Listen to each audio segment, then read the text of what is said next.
30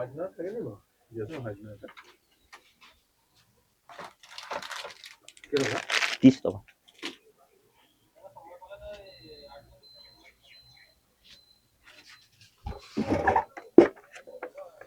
মই এই 17 বছৰত পেপাৰ মেগাজিনৰ হেৰিটো অলপ কমিছে, আগৰ তুলনাত বহুত কমি আহিলে, কিন্তু হ'লেও চলি আছে আৰু মোটামুটি। কিন্তু পেপাৰ মেগাজিনটোতকৈ কিতাপৰ হেৰিটো বেছি কমিলে মানে। আজিকালি মানুহে কিতাপ কিনিবলৈ বৰ বিশেষ মন নকৰে আৰু কাৰোবাক উপহাৰ দিবলৈ বা কিবা নতুন কিতাপ কিবা এখন ওলালে কেতিয়াবা কিনে, কিন্তু কিতাপৰ পঢ়াৰ মানুহৰ সংখ্যাটো বহুত কমি আহিলে। হয়, মোৰ নাম ললিত বৰা। মোৰ দোকান কমলাবাৰী চাৰিআলিত আছে। এই দোকানখন মোৰ মালিক নগেন শৰ্মাদেৱে 1972 চনৰ মানৰ পৰাই আৰম্ভ কৰিছিলে।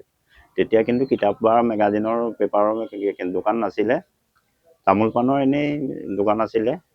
তাৰ পাছত আপোনাৰ সেই সময়ত মানুহখিনি পেপাৰৰ যেতিয়া প্ৰয়োজন হৈছিলে, মানুহখিনি তেতিয়া ইয়াত পেপাৰ নাছিলে। তেখেতক কৈছিলে যে আমাৰ পেপাৰ যোগান ধৰিবলৈ। কম সংখ্যক পেপাৰে মানে তেখেতে 74 চনৰ পৰা পেপাৰ আৰু মেগাজিন মানে আনি যোৰহাটৰ পৰা আনি পেলাই আৰম্ভ কৰিছিলে। তাৰ পাছত অলপ অলপকৈ লাহে লাহে পেপাৰ মেগাজিন বাঢ়ি গ'লতে অকল পেপাৰ মেগাজিন আৰু কিতাপৰ দোকানহে হ'লগৈ মানে।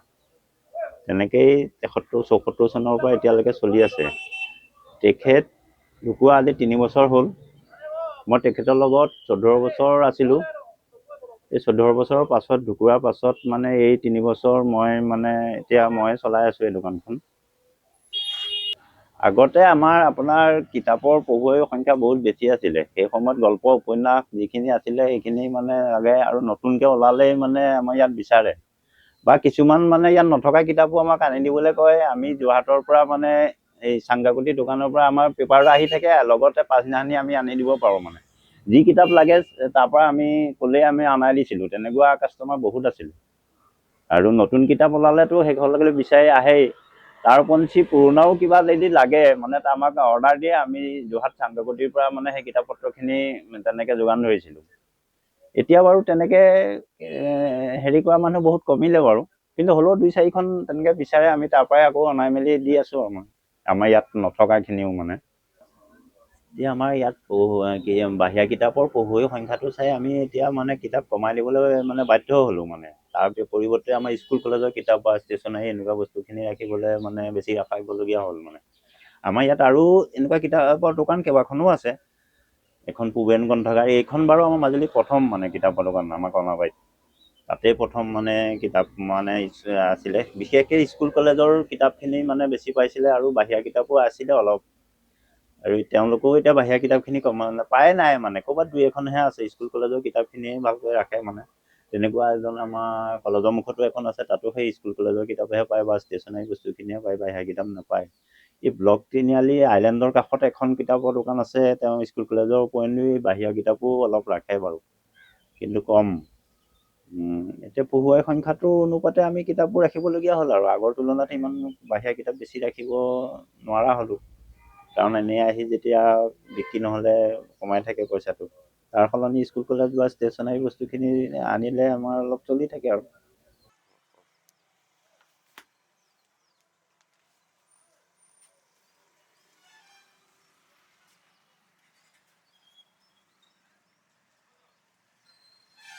দোকানৰ যিখিনি কাষ্টমাৰ বা নৱপ্ৰজন্মৰ, সেইখিনি কিতাপ পঢ়ে, নপঢ়া নহয় একেবাৰে।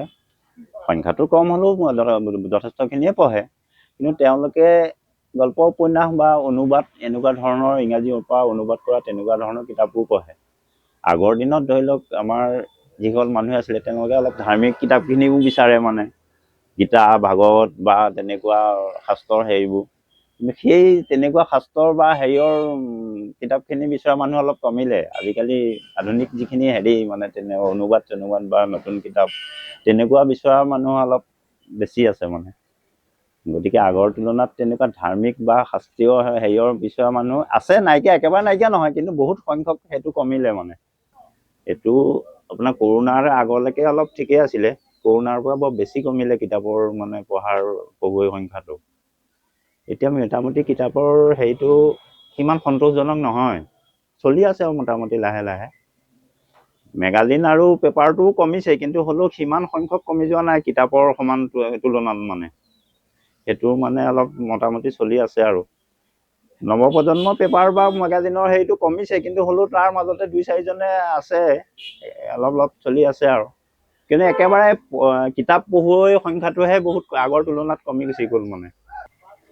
আমাৰ মাজুলীৰ যিসকল লেখকে কিতাপ লিখিছে মানে, প্ৰত্যেককেইজনে আমাৰ ইয়াত কিতাপ দিয়ে, প্ৰত্যেকৰ কিতাপ ইয়াত বেচিবলৈ দিয়ে। তেওঁলোকৰ কিতাপ যায়, ধৰি লওক ৰাজীৱ দত্ত, মুন্মী দত্ত, এনেকৈ যিসকলে মানে নতুনকৈ আছামৰ কিতাপ মানে লেখকে এতিয়া কিতাপ লিখে, সকলোৱে ইয়াতে কিতাপখিনি মানে ওলোৱাৰ লগে লগে দিয়েহি, ইয়াৰ পৰাই মানে বিক্ৰী কৰা হয় মানে। তো আমাৰ মাজুলী গোটেইখিনি লেখকেই ইয়াত মানে কিতাপ আছে বা দিয়েহি, বেচে, তেনেকুৱা হয়।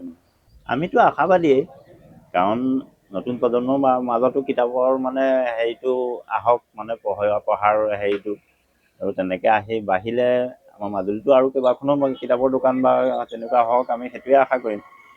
নতুন প্ৰজন্মই এই কিতাপৰ খিনি আগৰ গতে মানে আদৰি ল'ব বুলি মানে আশা কৰোঁ আৰু।